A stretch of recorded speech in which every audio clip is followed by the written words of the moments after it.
হরে কৃষ্ণ। শ্রীমন চৈতন্য মহাপ্রভু কলিযুগে তিনি অবতীর্ণ হয়েছেন আমাদের মতো পতিত পাবনদের উদ্ধার করার জন্য, পতিতদের। তাই তার নাম পতিত পাবন। সেই শ্রীমান চৈতন্য মহাপ্রভুর একটু বংশ পরিচয় আমাদের জানা দরকার।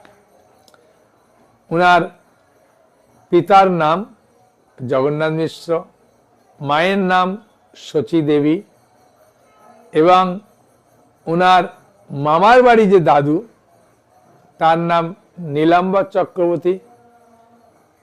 হ্যাঁ, তার দিদিমার নাম বিলাসিনী দেবী।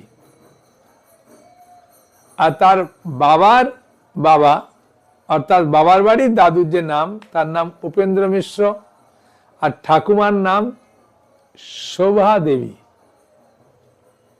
হ্যাঁ, আর নিমাইয়ের ছিল 4 জন জ্যাঠা ছিল, আর 2 জন কাকা ছিলেন। এই যে 4 জন জ্যাঠা ছিলেন তাদের নাম কংসারী, পরমানন্দ, পদ্মনাভ আর সর্বেশ্বর। আর 2 কাকা ছিল নিমায়ের, তাদের নাম হচ্ছে জনার্দন আর ত্রৈলোক্যনাথ। অর্থাৎ শ্রীমান চৈতন্য মহাপ্রভুর বাবারা 7 ভাই ছিল। আর বলতে আরো আমার আনন্দ লাগে, নিমাইয়ের 2 জন মামা ছিলেন। একজন নাম রত্নগর্ভ আচার্য আর যোগেশ্বর পণ্ডিত। আর নিমাইয়ের একজন মাসি ছিলেন, তার নাম সর্বজয়া দেবী, আর মেসমশাইয়ের নাম চন্দ্রশেখর আচার্য। ঠিক আছে, তাহলে আমরা আজকের ক্লাসে কি জানলাম? নিমাইয়ের বাবার নাম জানলাম, নিমাইয়ের মায়ের নাম জানতে পারলাম, নিমাইয়ের ঠাকুমার নাম জানতে পারলাম, নিমাইয়ের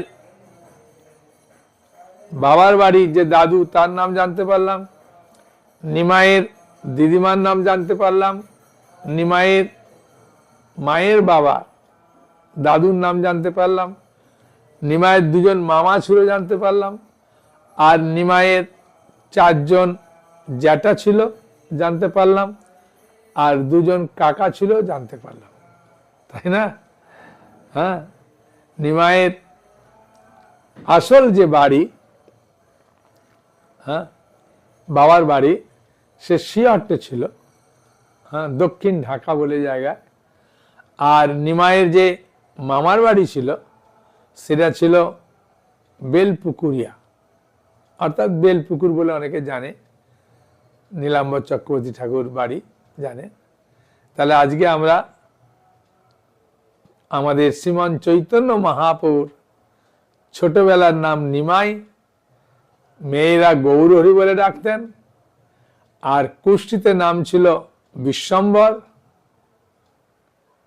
ঠিক আছে, তাহলে আমরা শ্রীমান চৈতন্য মহাপ্রভুর ছোট পরিবারের পরিচয় জানতে পারলাম। হরে কৃষ্ণ, ভালো থাকুন, মনে রাখুন, হরি বল।